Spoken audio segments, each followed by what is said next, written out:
unveiling the unsettling mystery of a mother's cryptic narrative and investigative anomalies. She's an OG, all right? She's an OG. Definitely an OG. And then she says, and I instantly just called 911. Now she goes back to past tense. She did call 911. So that is something in the past tense, you see? But the just word is there again. Why is the just word? Well, you don't just call 911, you just call 911. And then she instantly just called 911. Like she's got to say that somehow she didn't waste time. She was so concerned about her children. She instantly just called 911. All she needed to say was, we couldn't find them. We called 911. I called 911. But she doesn't. She adds instantly and just. And that to me is deception. And then she goes on with another just. I just had the instinct I needed to call.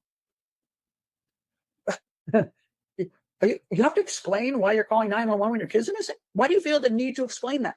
Anybody would just say, I called 911. That's the end of it. Now you have to add an instinct. That's good. I'm glad you got some human instinct. You guys think that she's talking that way? The mom's talking that way, number one, to justify that she's a good mom and doesn't let them out, doesn't, that she takes care of her children, or to deflect, or both? I mean, who thinks here that you guys are so funny. Lady for Justice, what's up, my friend? I'm watching you guys, listening to you guys in chat. I'm like, oh my goodness. Still in spirits, how you doing, my friend? I'm glad you're here. It took 2 hours to call them. Well, they said that they at 9:40 and by 10 they called, but then they talk about 8 o'clock. All right. So, I mean, what is it? All right, let's keep going. Things that I needed to call. No, but your kids are missing. That is a very bizarre statement. And again, it's likely because what's happening is not really what's happening. She did call 911, but not probably for the reasons she's trying to claim. All right. That is very weird. Now, that is one of the reasons people did pick up on that. So some of the channels, which I don't even like, because I find them concerning in the fact that they go way too far and way too, they do enough onto them. However, the ones that they pointed this out. They didn't like it, what she had to say. So they were doing some good statement analysis on their own. So conspiracy theorists, though they may be, maybe in this case, it could be on point. All right, so I've got a problem with what she says. Doesn't mean she's guilty. This is what the police have to investigate. Understand the difference between when I'm profiling and going through different pieces of evidence and saying where it points to. If I were working with the police, I would say this exact thing. I would say I'm concerned about the mother's statements. They don't seem to be right. They seem to be deceptive. And so I say you need to look further at the mother and the stepfather. You absolutely need to look at that. You also need to look at the time frame.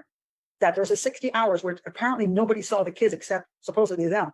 And that Lady for Justice, I did not get your email. I don't know why. I've got a ton of emails sitting there and I just looked for yours and it's not there.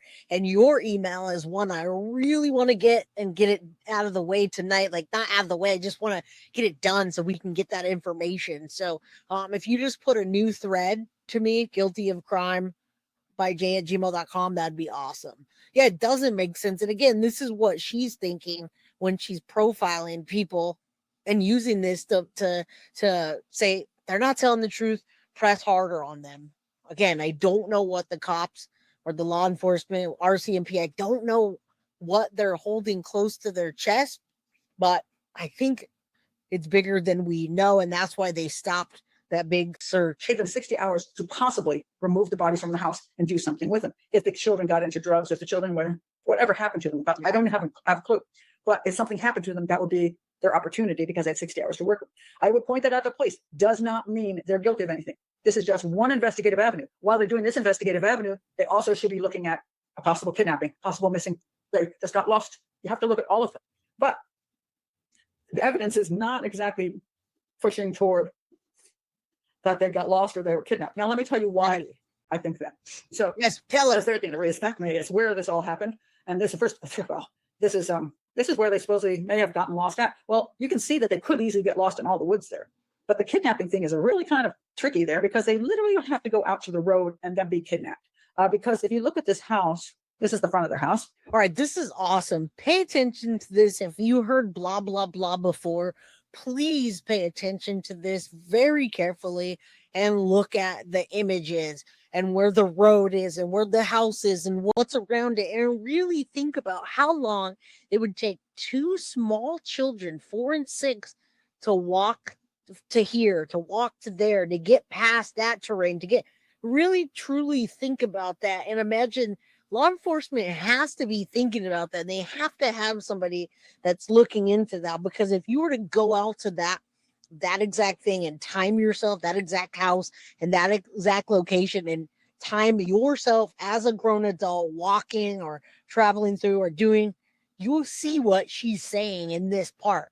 All right. So let's take a look at that again and really look at and think about what she's saying and let it set in. Right now, you're right, Ashton Lee.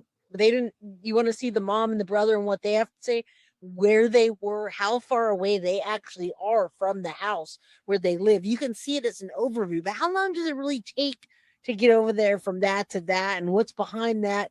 Yes, we also haven't looked into anybody's backgrounds. We haven't looked into the brother. We don't know. Right? We see the grandma pleading for her children, but we don't know. We don't know we don't know anything about them. But here is, okay, the road isn't even near there. There's a lot, there's a long way down that dirt road to somewhere to eventually to be a road. So that the kids would get all the way out to the road, or that the kidnapper would come all the way in is very unlikely. Now, that's what I was saying. Everything I think is unlikely. All right.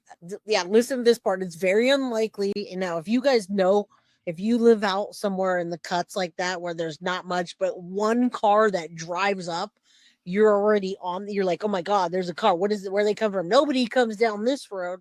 That's what happens. All right. Question the details from the time he stepped his foot out the door until he saw law enforcement. All right. All right. Let's go. And also, then I get to where they could have gotten lost if they actually did get out of the house. Now, what do I see here? Yeah. Now here's a sliding door going out to the house, into the backyard. To the backyard, yeah. There's a lot of people who their comment. Let me show you the whole backyard. Their comment is, "Oh my God, these people are slobs. They're probably drug users. They're scumbag parents." There's a lot of nasty stuff because of there's a relative amount of debris around the house. But I'm going to say this: a lot of people live in the country. They like fixing cars. These people have chickens. Sometimes their houses aren't as neat and clean. Although it's interesting that the neighbor said that. Now, maybe the neighbor's trying to deflect from himself.